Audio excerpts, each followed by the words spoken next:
Baik, perkenalkan kami dari kelompok E2. Di sini saya Zarul Difari dengan NIM 22095138. Saya Felicia Lazani dengan NIM akhir 160. Saya Fariza Semikusuma dengan NIM 23095111128. Praktikum kali ini kita menguji protein dengan 5 uji. Pertama, uji Biuret, yaitu menguji ikatan peptida. Kedua, uji daya larut albumin, yaitu menguji kelarutan protein. Ketiga, uji denaturasi protein dengan panas, yaitu uji daya gumpal protein menggunakan panas. Keempat, uji denaturasi protein menggunakan asam pekat, yaitu uji daya gumpal protein menggunakan asam pekat.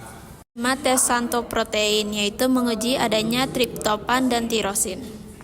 Alat dan bahan: CW4, Aquades, susu kedelai, putih telur, kuning telur, susu denkau, asam nitrat, HCl 10%, natrium karbonat, NaOH 10%, bunsen spiritus, dan tabung reaksi. Prosedur: 1. Uji Biuret. 1. Siapkan 4 tabung dan beri label. Kedua, ambil 1 ml tiap sampel. Di sini menggunakan putih telur, kuning telur, susu kedelai, dan susu denkau. Ketiga, tambahkan CuSO4 5 tetes tiap tabung. Keempat, tambahkan 1 ml NaOH 10% dan kocok, amati perubahannya. 2. Uji daya larut albumin. Siapkan 4 tabung dan beri label. Pada tabung 1 tambahkan 1 ml albumin dan 1 ml NaOH 10%. Pada tabung 2 tambahkan 1 ml albumin dan 1 ml Aquades. Pada tabung 3 tambahkan 1 ml albumin dan 1 ml natrium karbonat. Pada tabung 4 tambahkan 1 ml albumin dan 1 ml HCl. Keenam, kocok dan amati perubahan. Uji denaturasi protein dengan panas. 1. Siapkan 2 tabung dan beri label. Kedua, teteskan 1 ml tiap sampel. Di sini menggunakan putih telur dan kuning telur ke masing-masing tabung. 3. Panaskan. Keempat, amati daya gumpal protein.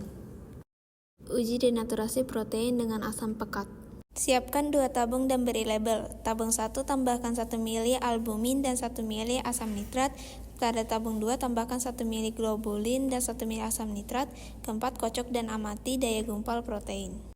Uji santoprotein. 1. Siapkan 2 tabung dan beri label. Pada tabung 1 tambahkan 1 ml albumin dan 1 ml asam nitrat. Pada tabung 2 tambahkan 1 ml globulin dan 1 ml asam nitrat. Keempat, kocok masing-masing tabung. Kelima, panaskan. Keenam, amati perubahan warna. Berikut adalah hasil kerja praktikum uji Biuret. Nah, dalam uji Biuret ini kita bisa melihat dalam semua tabung, semua larutan telah menjadi ungu. Warna jadi ungu. Nah, pembahasan ini uji Biuret bereaksi berdasarkan konsentrasi peptida. Dan itu karena pada nomor 1 warna ungu tua. Nah, dalam uji daya albumin kita bisa melihat bahwa tabung ini memiliki kejernihan yang beda dalam tiap tabung. Ini dikarenakan percobaan ini menguji kelarutan protein yang menghasilkan reaksi pada setiap larutan albumin berdasarkan tiap larutan yang ditambah pada larutan albumin. Dan bisa dilihat perbedaan bervariasinya kejernihan memperlihatkan perbedaan dalam daya larut. Selanjutnya adalah uji daya larut albumin. Bisa dilihat bahwa dalam 4 tabung tersebut memiliki kekeruhan yang berbeda-beda berdasarkan larutan yang tercampur dalam setiap tabung albumin. Ini dikarenakan kelarutan protein akan berkurang jika ditambahkan garam anorganik. Dan terjadi kompetisi antara agam anorganik dan molekul protein untuk mengikat air, sehingga terjadinya perbedaan kekeruhan dalam setiap larutan pada tabung. Selanjutnya adalah uji denaturasi protein menggunakan panas. Nah, bisa dilihat dalam foto ini bahwa semua sampel protein telah melewati denaturasi menggunakan api. Dan bisa dilihat penggumpalan protein pada tabung yang kiri lebih kecil dibandingkan penggumpalan protein pada tabung yang di kanan.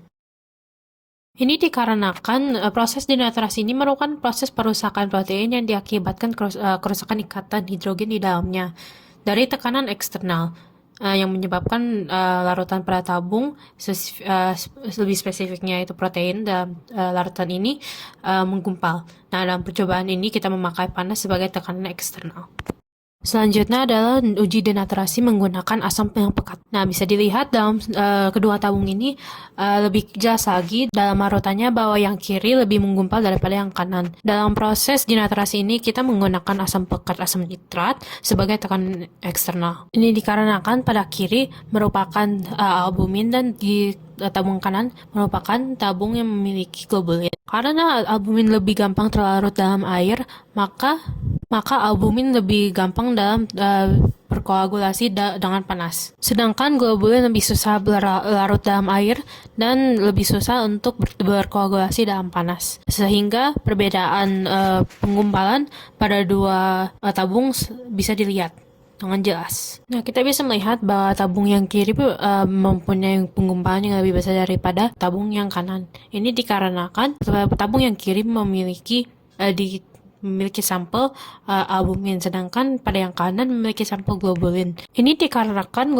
albumin lebih gampang terlarut dalam air dan karena itu pada saat melewati proses denaturasi, albumin lebih gampang menggumpal, sedangkan pada globulin, karena globulin susah terlarut dalam air, maka pada saat proses denaturasi, globulin akan lebih susah menggumpal dan membuat penggumpal yang kecil-kecil.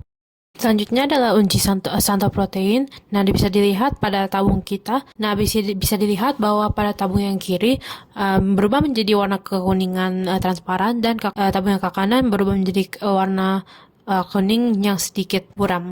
Prinsip dari pengujian santoprotein adalah nitrasi pada inti benzena yang terdapat pada molekul protein. Awalnya larutan asam nitrat pekat akan dicampurkan dengan asam amino yang memiliki cincin aromatik atau struktur benzen yang dipanaskan akan membentuk satu turunan nitro yang berwarna kuning. Tetapi ada juga faktor ketidaksengajaan pada uji santoprotein, yaitu kita tidak menambahkan 1 ml NaOH setelah larutan dipanaskan. Bisa dilihat pada foto berikut yang tabung kanan merupakan tabung yang diisi oleh globulin dan tabung kiri merupakan tabung yang diisi oleh albumin. Pada tabung yang diisi oleh globulin, larutan berubah warna menjadi warna jingga. Ini dikarenakan ada triptofan dalam larutan globulin. Pada tabung yang mengandung albumin, larutan berubah warna menjadi kuning. Ini dikarenakan adanya tirosin dalam larutan albumin.